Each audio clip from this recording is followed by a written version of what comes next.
Mr. Owens, you're recognized for 5 minutes. Thank you, Secretary, for being here. I'm going to go back a little bit. My dad received his PhD in 1951 in soil science, agronomy. I received my biology and chemistry degree in '75 and in biology.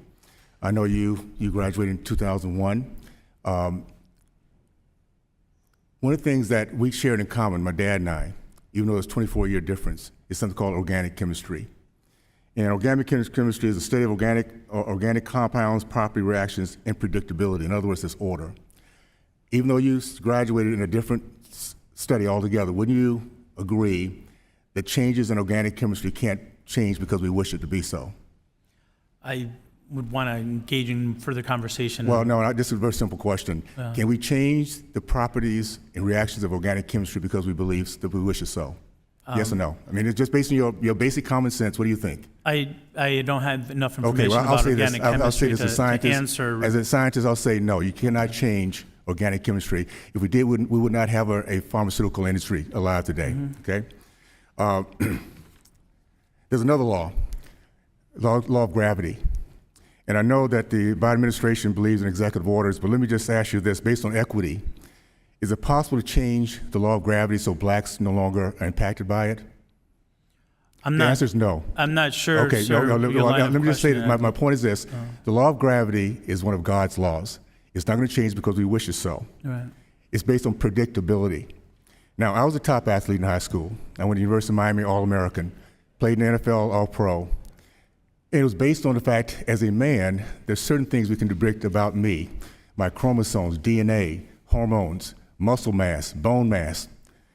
Would you say it would be fair for me, anytime during this process, from high school until 30 years old, that I had a chance to box or wrestle with your daughter, competing with your daughter? Thank you, Congressman. I think I understand now the line of questioning that you're getting to. Let me just be very clear here. Well, now the question, I want to make sure I have just a few minutes here. The question is, would that be fair for me with what I just described as a man, because I decided I want to change myself to being a woman, that I can now compete against your daughter? Yeah, it's my responsibility and my privilege to make sure that all students have access. Let me just say this. I'm sorry. Please just bear with me. Would you say, as an 18-year-old young man, that if me and some of my homeboys decided we wanted to be women, would it be okay for your daughter, for me to go into your daughter's bathroom to expose myself because I felt I was a woman? Would that be fair to your daughter? Congressman, by the way, I have 5 daughters, so I am very passionate about the questions I ask you right now, and I would think there would be no question in your mind as a father what these answers should be. There should not be hemming and hawing about this. Congressman, there's nothing, your daughter now. There's nothing in our proposed Title IX regulations that determine how bathrooms should be used. Okay, all right. Let's move on. There's something here I want to share with everybody. Sure. It's called the cloud pivot strategy. Something put in place back in 1966, and I hope Americans really pay attention to this. It was 2 Marxists from Columbia.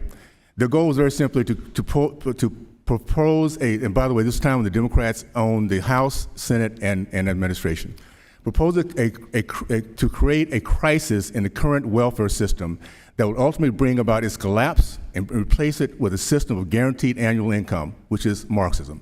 They hope to accomplish this by informing the poor black Americans of their rights to welfare and assistance, encourage them to apply for benefits, in effect overloading the already overburdened local and national bureaucracy.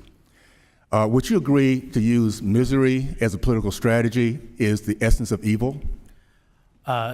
Congressman, I'll be very pleased to share how our budget is going to help I'm talking about using misery to get an agenda across. Is that evil? Sir, let me just say this. It is. By the way, the results of this, this is winning to the race, created this effort of Cloven Piven, created generations of black people for whom working for a living is an abstraction.